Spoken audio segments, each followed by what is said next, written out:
Good afternoon, everyone. This is Ronni Chern, Langley High School. I welcome you to our discussion of our AP prompt on the Heart of Darkness. As you may recollect, we had the same prompt we talked about for the Poisonwood Bible, and I want to show you how the same prompt can be used for Heart of Darkness. First of all, let's look at the prompt one more time. It says, "And after all, our surroundings influence our lives and characters as much as fate, destiny, or any supernatural agency." This was written by Pauline Hopkins in Contending Forces. The prompt that you're going to be answering would go something like, consider how cultural, physical, or geographical surroundings shape psychological or moral traits in a character from, and in this case, we've chosen Heart of Darkness. The last time we chose the Poisonwood Bible. Same question, different text. Then write a well-organized essay in which you analyze how surroundings affect this character and illuminate the meaning of the work as a whole. As you can see, this prompt can apply to many literary texts. All right, so let's look at the prompt more carefully. There are really two questions in this prompt. The first question deals with surroundings, and it says to you, how do surroundings influence our lives? Particularly, how does geography, culture, or physical environment impact characters in literature? And in this case, we're talking about characters in Heart of Darkness. The second part of the prompt is, how does this particular discussion illuminate the meaning of the work? Simply put, how does a discussion of how geography, culture, or physical environment impacts characters in literature illuminate the meaning of Conrad's Heart of Darkness work? How did all of this show what he's thinking about? What ideas is he presenting to us? Your goal is to write an analysis. And once again, here is our graphic. So here our topic has been chosen for us. How does geography, culture, or physical environment impact a character in literature? And how does it illuminate the meaning of the work? We're focusing on topic on Heart of Darkness, and we're focusing our character on, example will be Marlowe. Then we're going to talk about evidence from the text that show how this influence is apparent.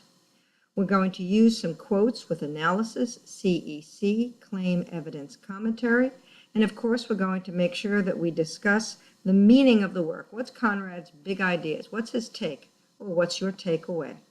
That's our conclusion.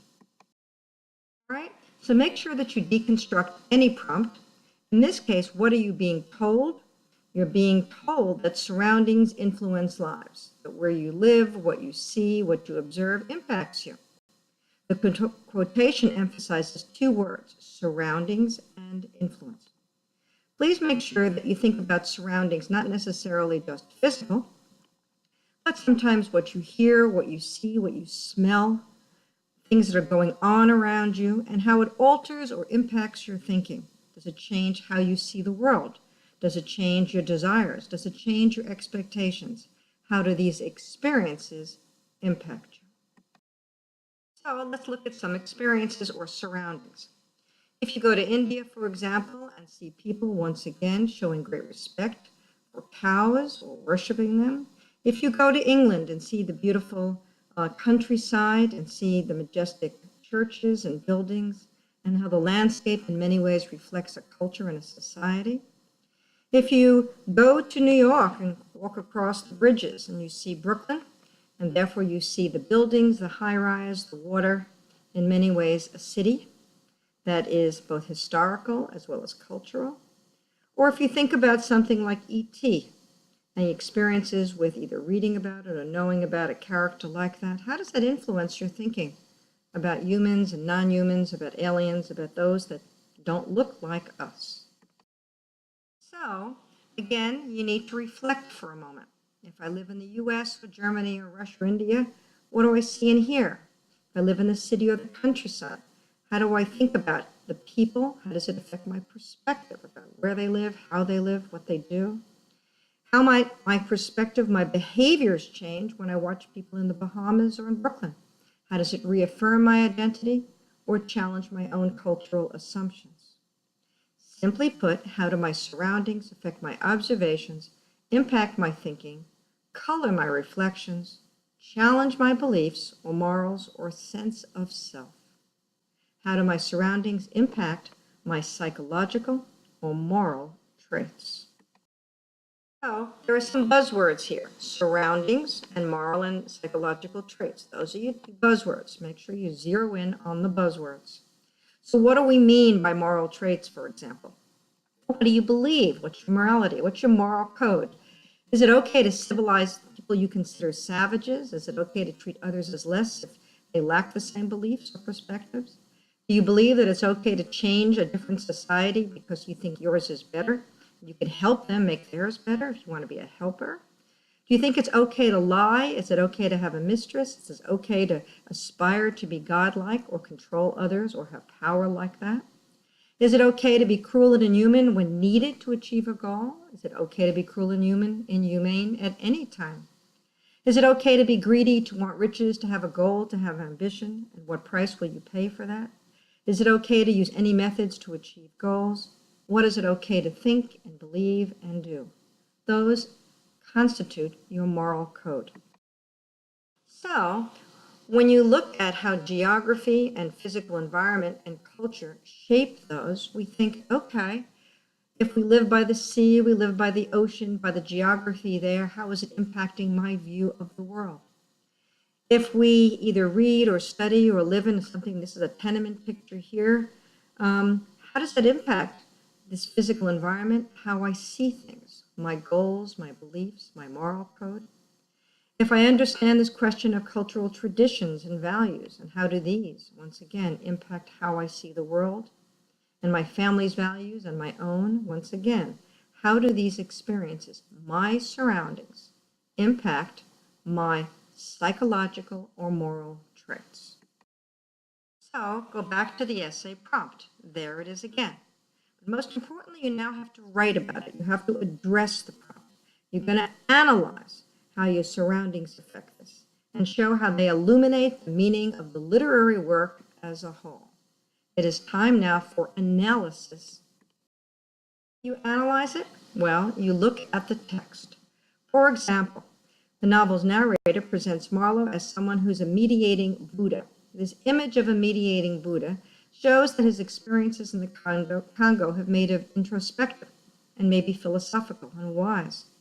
He's shaped by what happened in Brussels in the outer station, by his first-hand account of Kurtz in the inner station, by his observations there, by his decision once again when he gets back to London. He is shaped by all of these things. So here he is as a Buddha as he travels into the stations, the inner station, the outer station, and he finally meets the man who concludes that we should, as he says, as Kurtz says, we need to exterminate the brutes. Yet Marlowe decides to rip that piece of information off. Why does he do that? What psychological traits is it showing? That is moral. But most importantly, you need specific textual references to prove what you're saying. And there seems to be the issue in most of the essays that I have read this weekend.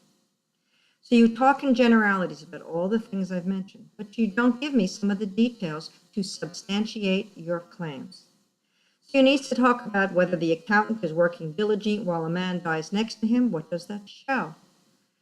When Marlowe sees workers in chains, how does he feel? When he sees an individual with a white thread around his neck, how does he feel when he sees heads on sticks when he meets Kurtz? When he hears about the company hero, the moral man is going to head it, that is Kurtz, how does he feel? When he waits while the boat that lacks rivets is going to remain stuck and he can't go anywhere for long periods of time? And what does he notice about the cargoes of silk that come without the rivets? What is he saying about these people? When he watches land being blown up for no reason, when he listens to Mr. Kurtz talk about his hollowness and his attempts, and how does he respond to Marlowe's attempts to bring Kurtz home? What does Marlowe notice when he sees these objects, this book, this piano, this painting in a hut? What does he discover from the Russian when he watches the fear, when he hears about the horror, the horrors in 3 different places? Why does he choose to lie, even if he hates liars? These are specific textual references which give clues to the meaning of the work as a whole. So, what do you discover? You discover that he's been shaped, or he questions his country views on African natives. You notice that he challenges his own role supporting the company. He recognizes it's there, that he's part of the problem. He also notices how the dangers of isolation and lack of restraints in human behavior when he meets Kurtz, and he chooses to maintain lies. He is shaped by his experiences. What's the meaning of a work as a whole? Well, Conrad seems to be critiquing colonialism and racism by the examples that we have. He seems to be challenging European cultural superiority, their quest for greed or power, and show how it corrupts. He talks about man's true nature, the horror of man's inner cruelty, his capability, the danger of resorting to that inner primitive nature, one would argue, his animalistic side. And he talks about the needing to preserve society norms. That's one of the reasons he lies, even though he knows that he is lying. You need to outline it, write it. You need to have a claim. You need to have evidence. And you need to have commentary. Make sure you realize before you hand it in that the essay prompt is being graded on an AP scale, where an 8 or a 9 would be equivalent to, say, a 93 to a 97 on our regular marking scales, and a 6 to 7 would be in the mid-range, which is 83 to 87. A 5 is a solid C, a 3 to 4 is less so, and a 1 to 2 is people who really need to reread that text. Remember, all of this is simply practice for the eventual, what we would call final event, which happens in May. Some takeaways. Read the prompt carefully. Deconstruct the prompt. Write a tentative thesis. And please, I beg of you, locate examples to prove your assertions. Without that, your essay is as hollow as the hollow men in the story. Please proofread. And please remember that what you submit is representative of your reflection and your own thinking.